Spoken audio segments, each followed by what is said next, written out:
Salve te omnes. This is part 2 of Creation of the Gods. So, just to remind you where we were when we left off, we had Jupiter on the island of Crete being raised by a magic goat named Amalthea. When Amalthea dies, Jupiter used its skin for a great shield called the Aegis.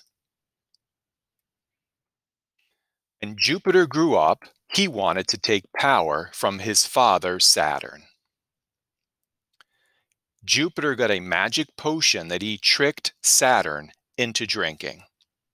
This caused Saturn to vomit up his 5 children. Remember, they are gods and goddesses, so they weren't dead, they were simply in his belly all this time. So Vesta is vomited up, Ceres is vomited up, Juno, Pluto, and Neptune, all 5 of them have been vomited up.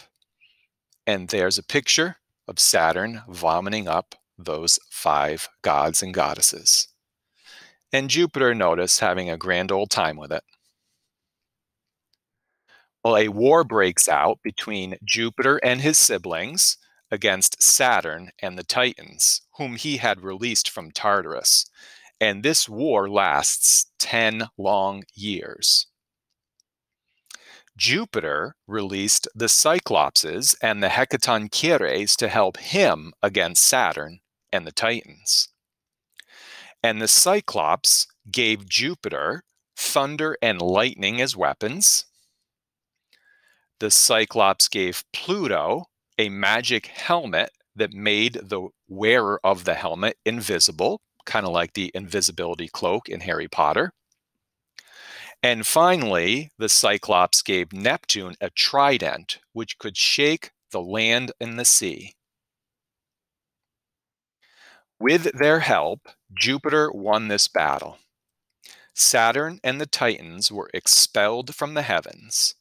Jupiter locked the Titans in Tartarus, and Saturn is said to have fled to Italy.